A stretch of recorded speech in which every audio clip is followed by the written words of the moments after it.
Priez sans cesse. Votre nouvelle émission matinale de prière et d'intercession sur Béni TV.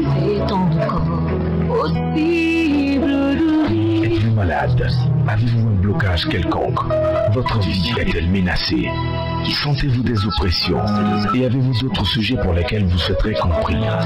Rejoignez cette chaîne de prière chaque matin, du lundi au vendredi. Priez sans cesse, du lundi au vendredi, à partir de 5h30. Priez sans cesse. La joie que Dieu me donne est ma force. La joie que Dieu me donne est ma force. La joie que Dieu me donne est ma force. Ma force est dans la joie que Dieu me donne. Allons-y. La joie que Dieu me donne est ma force. La joie que Dieu me donne est ma force. La joie que Dieu me donne est ma force. Ma force est dans la joie que Dieu me donne. Ah, alors je veux chanter. Alléluia. Alors je veux crier. Alléluia. Alors je veux chanter. Alléluia. Ma force est dans la joie que Dieu me donne. Alléluia. Je vous en prie, on se réveille. Vous êtes en train de dormir. Ne dormez plus. Ne dormez plus. La Bible dit, réveille-toi quand ta lumière arrive. Et nous sommes à prier sans cesse. Je veux saluer tous nos frères qui sont au Gabon, au Sénégal, au Mali, au Tchad, au Niger. À partout où vous nous suivez, que la grâce du Seigneur vous soit communiquée en grande quantité. Et vous savez, nous sommes au pied du Seigneur, comme nous disons, mieux vaut pour nous être au pied du Seigneur qu'être sur les épaules du diable, parce qu'au pied du Seigneur, nous sommes revitalisés, revigorés, retouchés, vivifiés pour aller vaquer à nos occupations avec la victoire qu'il nous donne. Nous sommes bénis d'avoir un Père comme ce Père céleste. Nous bénissons le Seigneur pour la vie qui nous a donné. Toute l'équipe est en place, Madame Assouma, Madame Messan, Papa Antoine, tout le monde est là pour que nous puissions passer un agréable moment au pied de notre Seigneur Jésus-Christ, juste pour qu'il nous touche, pour qu'il nous permette de pouvoir entendre, comprendre quelque chose, avoir un petit conseil de sa part avant d'aller vaquer à nos occupations. Nous prions le Seigneur pour la vie qu'il nous donne. Nous sommes heureux parce que notre joie vient de la vie, de la grâce que tu nous fais, Seigneur, d'être notre Père, de manifester ton amour à notre égard. Que ton nom soit béni, notre Seigneur. Merci de nous rassembler encore ici ce matin à tes pieds pour que nous puissions être touchés par toi. Que ton nom soit béni. Au nom de Jésus. Amen. Nous sommes bénis au nom puissant de notre Seigneur Jésus-Christ. Aujourd'hui, j'ai à cœur de vous donner un petit conseil, quelques points de conseils. Je vais m'inspirer de Daniel chapitre 4, l'histoire de Nabucodonosor, qui a fait un songe, a fait un grand rêve, on dira ça comme ça, qui n'a pas pu être expliqué par ses magiciens. Et quand il s'est agi de trouver une autre personne, Daniel est venu pour pouvoir lui donner l'explication de ses songes. Et la Bible dit, Daniel fut un peu troublé quand il a entendu le songe, et puis il lui a dit, ô roi, que l'explication soit pour tes ennemis, parce que ce songe-là, il y a des choses dedans qui ne sont pas bien. Et il lui a dit, au verset 27 du chapitre 4, nous n'allons pas pouvoir lire tout le chapitre, mais je vous conseille de le faire. C'est pourquoi, ô roi, puisse mon conseil te plaire, mets un terme à tes péchés en pratiquant la justice et à tes iniquités en usant de compassion envers les malheureux, et ton bonheur pourra se prolonger. Vous voyez, parce que Nabucodonosor, c'était un roi puissant, il dominait tout le monde, il avait la capacité de décider de la vie ou de la mort de quelqu'un, mais il était méchant, il était vraiment méchant. Et Daniel, après avoir expliqué le son, il lui dit, mon roi, pardon, mais il ne faut pas me tuer parce que ça te donne un conseil, mais mets fin à tes péchés et pratique la justice. Essaie de penser aux malheureux et tout ça. Et puis tu vas voir, ton bonheur va se prolonger. Parce que ton bonheur, ça peut s'arrêter. Et Dieu est en train de te montrer que ça peut s'arrêter. Et il n'a pas écouté Daniel. Et la Bible dit que toutes ces choses se sont accomplies sur le roi Nabucodonosor. Pourquoi? Parce qu'au bout de 12 mois, il se promenait dans son palais royal. Et voici ce qu'il va dire au verset 30 du chapitre 4. Le roi prit la parole et dit, n'est-ce pas ici Babylone la grande, que j'ai bâti comme résistance royale par la puissance de ma force et pour la gloire de ma magnificence. La parole était encore dans sa bouche, dans la bouche du roi, qu'une voix descendue du ciel. Apprends, roi Nabuchodonosor, qu'on va t'enlever le royaume. On te chassera du milieu des hommes et tu auras ta demeure avec les bêtes des champs. On te donnera comme au bœuf de l'herbe à manger. Et 7 ans passeront sur toi jusqu'à ce que tu saches que le Très-Haut domine sur le règne des hommes et qu'il le donne à qui lui plaît. Le seul conseil qu'il va vous donner, c'est reconnaître Dieu dans tous vos succès. Reconnaître Dieu dans tous vos succès. Vous savez, à un moment donné, quand nous sommes arrivés à un certain niveau de la vie, nous avons l'impression que Dieu n'y est pour rien. Pourtant, c'est lui qui nous donne tout. C'est lui qui nous permet d'arriver partout. À tous les postes, dans la vie, dans tous les succès, c'est lui qui nous permet d'y arriver. Alors, vous ne pouvez pas vous lever un matin et croire que c'est par votre propre force, par votre propre énergie, votre propre intelligence, que vous avez pu faire ça. Et la Bible dit que personne ne compte sur sa propre intelligence. Et Dieu, pour lui montrer que c'est lui qui domine toutes choses, va lui enlever l'intelligence humaine et lui mettre une intelligence animale pour qu'il devienne un animal qui broute de l'herbe pendant 7 années de sa vie. Vous voyez que c'est déplorable. Il n'a pas écouté le conseil que le Daniel lui a donné. Il lui a dit, mon roi, il faut cesser ce que tu fais là. Parce que si tu ne cesses pas, ton bonheur ne va pas se prolonger. Il y a des gens qui ont arrêté leur propre bonheur à cause de leur orgueil. Quand la Bible dit, l'orgueil précède la chute, les gens ne comprennent pas. C'est-à-dire quand tu es orgueilleux, tu vas tomber. Et puis tu tombes. Et puis quand tu tombes vrai. Tu tombes. Et malheureusement, il y a des gens qui pensent que c'est parce que je suis trop intelligent, c'est parce que j'ai étudié dans de grandes universités, c'est parce que...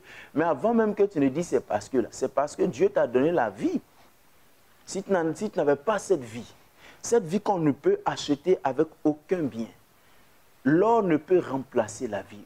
Les choses dont on se vante, les trésors, les accessoires dont on se vante ne peuvent pas remplacer la vie. Et c'est ce que Dieu tient entre ses mains. Et il vous donne la vie, la capacité, l'énergie, l'intelligence. Et demain, vous vous asseyez pour dire, c'est moi qui ai fait, Dieu c'est qui, Dieu c'est qui, Dieu c'est qui. Dans ma petite expérience, je remarque que tous ceux qui s'opposent à Dieu le rencontrent sur son chemin.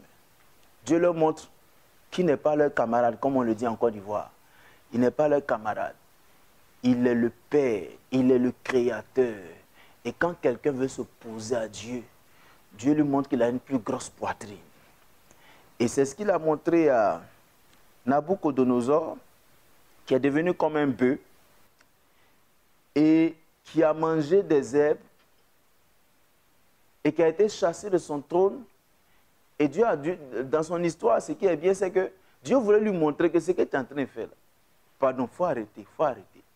Vous voyez, dans le Nouveau Testament, il y a un autre homme riche qui se réveille un matin, il dit, oh, moi, mon âme sera rassasiée de tout ça. Il a fait tout ça là. Le même jour, là même, il est mort. Frère, ça ne servira de se taper la poitrine pour dire, tu sais qui je suis. Tu sais qui je suis. Pour ceux qui me suivent il y a longtemps, une fois, j'ai raconté cette anecdote. Je passais quelque part et puis il y a un petit garçon qui se battait avec une jeune fille, une petite fille de 8 ans. Enfin, ils avaient à peu près le même âge. Et le petit garçon disait, tu sais qui je suis, en se trémoussant, en menaçant la jeune fille. Et ce qui m'a étonné, en fait, ce qui a attiré mon attention sur leur bagarre, c'est la sérénité de la jeune fille. Elle était sereine pendant que le jeune homme était là. Et puis il dit, tu sais qui je suis. Et la jeune fille a réagi quand elle lui a dit, oui, je sais qui tu es un tas de poussière.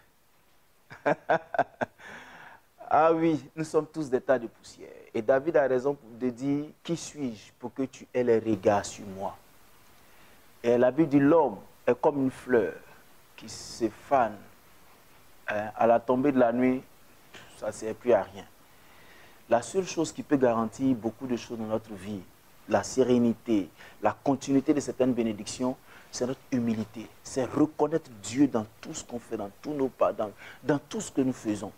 Ce n'est pas la peine de penser que sans Dieu, nous ne pouvons rien faire.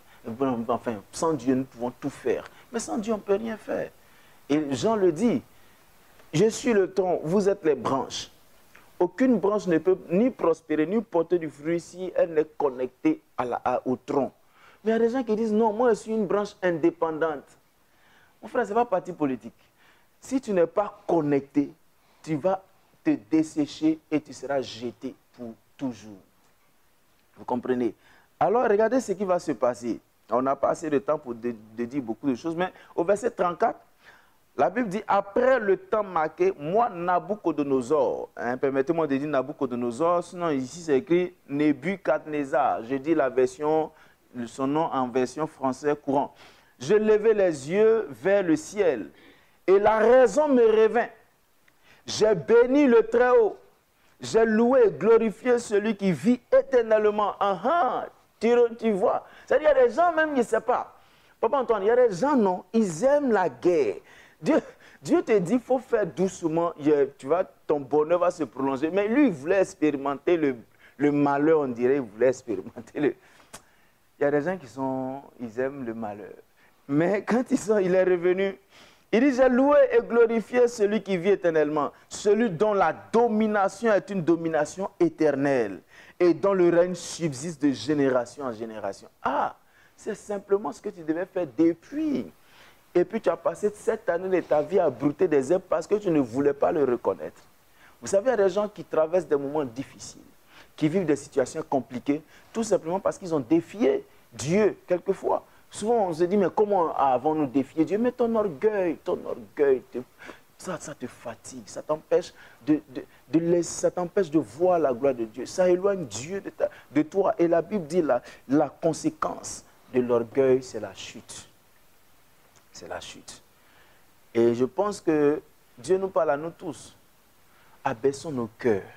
Reconnaissons que si nous avons atteint telle étape, ce n'est pas la grâce de notre Seigneur Jésus-Christ. Et ne le disons pas juste pour la religiosité, parce qu'aujourd'hui, il y a des mots religieux qu'on prononce facilement. On le dit, oui, ce n'est pas la grâce de Dieu, ce n'est pas la grâce de Dieu. Oh, mon frère, tu es mignon, oui, ce n'est pas la grâce de Dieu. Ah non, disons-le sincèrement. Reconnaissons que sans Dieu, nous ne serions pas arrivés à là. S'il ne nous avait pas donné la vie, la santé, nous ne serions pas là. Et voyez-vous, cette reconnaissance de la présence de Dieu, de la grâce de Dieu dans notre vie, nous permet de faire autre chose. Dieu détermine toutes nos actions à son égard, à son endroit. Il y a des gens, quand ils vont à l'église, quand on leur demande de faire les offrandes, ils trient, ils prennent la plus petite pièce qu'ils ne dépenseraient même pas pour grand-chose, pour venir faire les offrandes.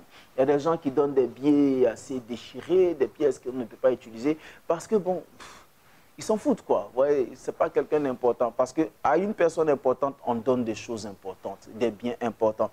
Alors, j'ai envie de vous dire ceci. Vous voulez bien vivre et prolonger votre bonheur, basé sur l'histoire de Nabucodonosor dans Daniel chapitre 4, il faut juste reconnaître Dieu dans ce que nous faisons et savoir que c'est lui qui nous donne tout. C'est lui qui organise tout autour de nous et c'est lui qui est capable de tout faire. Et si nous sommes arrivés à ce stade, c'est par sa grâce. C'est par sa grâce. Il est bien de le reconnaître. C'est le petit conseil que j'ai bien voulu vous donner ce matin. J'espère qu'il vous a fait du bien. Et j'ai envie de dire à quelqu'un, pendant que je parlais, j'ai eu cette pensée, j'ai envie de dire à quelqu'un, une pensée, je ne sais pas si ça va concerner quelqu'un, mais j'ai vraiment envie de le dire. La Bible dit, si vous vous mettez en colère, ne péchez point et que le soleil ne se couche pas sur votre colère. Vous savez, et la Bible aussi dit encore, la colère de l'homme n'accomplit pas la justice de Dieu. En d'autres termes, quand on est fâché, on ne peut pas faire ce qui plaît à Dieu, on peut faire de mauvaises choses. Ne prenez jamais des décisions importantes pendant que vous êtes en colère. Non, ne prenez jamais de décisions importantes. Sachez que quand vous êtes en colère, le diable voudra vous conduire dans le péché. C'est pourquoi la Bible dit, si vous vous mettez en colère, je l'ai expliqué ici une fois, la colère n'est pas un péché. La colère, c'est une émotion comme les autres. Mais que cette émotion ne nous fasse pas poser de mauvaises actions. Ce sont les actions qui suivent cette émotion qui sont des problèmes, qui peuvent être des problèmes. Mais on n'est pas forcément obligé de pécher quand on est en colère. Si je suis en colère et que je vais dormir, je n'ai pas péché. J'ai fait une action, J'ai quitté l'atmosphère où la colère m'a prise et je suis allé ailleurs. Mais vraiment, je vous en prie, prenez de bonnes décisions, mais dans les moments les plus paisibles de votre vie. Que Dieu vous bénisse. Seigneur, merci pour ta grâce. Merci pour nos frères qui nous ont écoutés. Tu nous as inspirés sur l'exhortation que nous avons donnée. De dire à nos frères, de les encourager à te reconnaître dans tout ce qu'ils font, dans toutes les dimensions de leur vie. Et aussi à la fin, de ne pas prendre des décisions pendant qu'ils sont en colère. Parce qu'ils pourraient prendre de mauvaises décisions qui leur seraient préjudiciables. Nous croyons que Dieu de grâce, tu vas nous aider à marcher dans ta volonté. Merci Seigneur de nous conduire toi-même. Au nom de Jésus. Amen. Père, en tant qu'homme, nous savons que c'est difficile d'être malade. C'est difficile de ne pas avoir de la mobilité, de la capacité physique. Mais tu es notre Père qui sait nous guérir. Tu envoies ta parole pour guérir. Et Seigneur, nous croyons que ta parole entre dans les cœurs, dans les vies, dans les maisons, pour toucher toutes les personnes qui sont malades et leur donner la guérison totale dans le nom puissant de Jésus. Regarde ces personnes qui souffrent des douleurs dans leurs pieds, dans leur tête, partout, dans tout leur corps. Je prie que tu les guérisses au nom puissant de Jésus-Christ. Je prie, Seigneur, que tout ce qui est spirituel derrière ces maladies soit vaincu au nom de Jésus. Il y a des gens qui sont malades, mais qui ne trouvent rien après tous les examens, ne trouvent rien d'anormal dans leur corps. Je prie que si ces maladies sont spirituelles, que ta puissance vienne briser le pouvoir de ces maladies au nom de Jésus. Je déclare que ces maladies quittent leur corps au nom de Jésus-Christ. Je déclare que ces maladies quittent leur corps dans le nom puissant de Jésus. Je prie que tu les guérisses, que tu entres dans leur maison, partout où ils sont en train de t'implorer, que tu les libères, que tu brises le pouvoir de la maladie dans le nom puissant de Jésus. Étends ta main, Seigneur, et brise le pouvoir de cette maladie dans leur vie, dans le nom puissant de Jésus. Tu es le Dieu fidèle, capable, Père éternel, d'apporter la guérison totale dans leur vie. Libère-les, apporte la guérison, sauve tes enfants dans le nom puissant de Jésus-Christ de Nazareth. Merci de le faire, Seigneur, au nom de Jésus. Amen. Seigneur, merci pour toutes les personnes qui ont un problème dans leur foyer. Oh Père, dans ces derniers temps, le diable veut détruire nos foyers, déstabiliser nos familles, détruire nos enfants. Père, nous prions que tu nous sauves, que nos égoïsmes, nos égocentrismes ne nous empêchent pas, Seigneur, de vivre ce bonheur dans le mariage. Je prie que tu étendes ta main, que tu sauves nos mariages, que tu nous bénisses, que tu donnes ta grâce au nom puissant de Jésus. Amen. Je vais prier pour tous nos frères qui sont en prison. Certains m'ont appelé. Nous allons prier que le Seigneur bénisse leur vie, que le Seigneur les garde, que le Seigneur se révèle pleinement à ses frères qui sont en prison. Prions. Seigneur, merci pour ces frères qui sont en prison. Père, sauve-les. Ils ont dû faire des choses pour s'y trouver. Père, il y en a aussi qui sont innocents. Nous voulons tous te les recommander. Je prie que ta grâce les visite pleinement au nom puissant de notre Seigneur Jésus-Christ. Que ta faveur leur soit communiquée dans le nom puissant de Jésus-Christ. Je prie que tu les relèves, qu'ils ne soient pas découragés, que tu te révèles à eux et que ta main de grâce les touche et que ta faveur leur soit partagée dans le nom puissant de Jésus. Ô Seigneur, je sais que quand ils sortiront de là, ils seront attachés à toi. Ils comprendront qu'ils ont pris de mauvaises décisions. Étends ta main. Étends ta main, Seigneur. Merci de les sauver. S'ils sont malades, guéris-les, Seigneur. Libère leur vie de ces maladies et garde-les au nom puissant de Jésus. Merci, Père. Amen. Nous sommes bénis au nom puissant de notre Seigneur Jésus-Christ.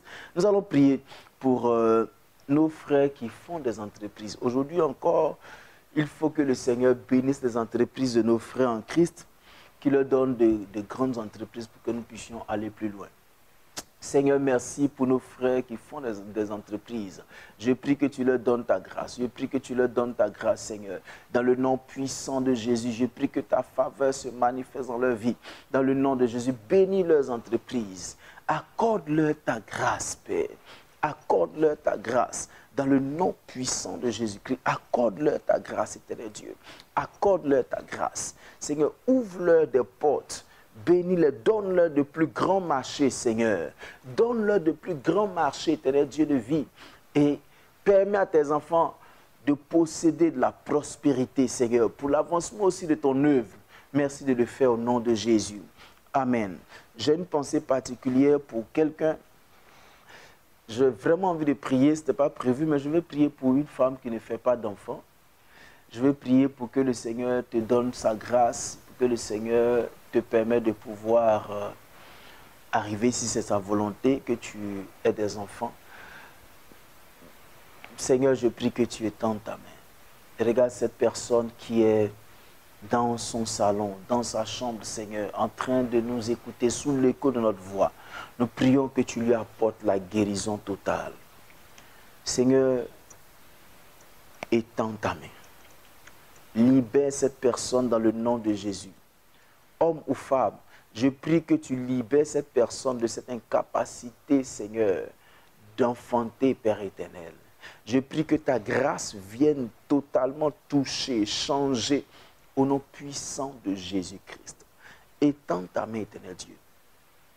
Brise le pouvoir de la stérilité et accorde ta grâce à ton enfant, Seigneur. Accorde ta grâce à ton enfant au nom puissant de Jésus. Je sais que ton ange vient toucher, Seigneur, changer la condition au nom puissant de Jésus. Amen. Que le Seigneur nous bénisse. Nous allons prier pour la journée. Seigneur, merci de bénir la journée de tes enfants pendant qu'ils vont vaquer à leurs occupations. Accompagne-les, Seigneur. Donne à tes enfants la grâce, Seigneur, la prospérité. Que tes enfants soient protégés des intoxications, des accidents de circulation, des méchancetés, Seigneur, de personnes jalouses autour d'eux. Et ramène tes enfants sains et saufs à la maison pour qu'ils puissent célébrer ta victoire, ta grandeur avec leur famille.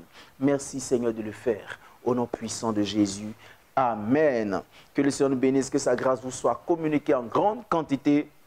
Et n'oubliez pas notre slogan, mieux vaut être au pied du Seigneur que sur les épaules du diable, que cette parole revue remue dans votre esprit pour que dans vos temps libres, vous puissiez méditer. Enfin, je veux dire, lire la Bible, lire la parole de Dieu et laisser Dieu vous parler et ensuite réfléchir, méditer en vue d'appliquer cette parole. Et comme je le dis très souvent, la Bible dit, Josué chapitre 1, verset 8, que celui de la loi ne s'éloigne pas de ta bouche. Médite le jour et nuit afin d'agir fidèlement selon ce qui est écrit. C'est alors que tu auras du succès. C'est alors que tu réussiras dans tes entreprises. Notre réussite, notre succès, notre réussite dépend de ce que Dieu nous dit, de l'orientation que nous prenons à travers sa parole.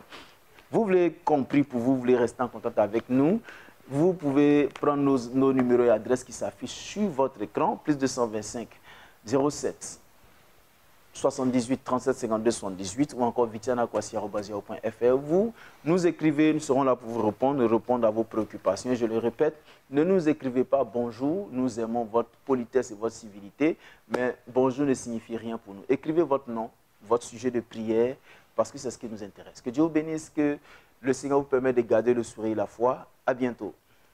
Priez, priez, priez sans cesse. Votre nouvelle émission matinale de prière et d'intercession sur Béni TV. Êtes-vous malade? Avez-vous un blocage quelconque? Votre vie est-elle menacée? Sentez-vous des oppressions? Et avez-vous d'autres sujets pour lesquels vous souhaiterez qu'on prie? Rejoignez cette chaîne de prière chaque matin, du lundi au vendredi. Priez sans cesse, du lundi au vendredi, à partir de 5h30. Priez sans cesse, priez sans cesse.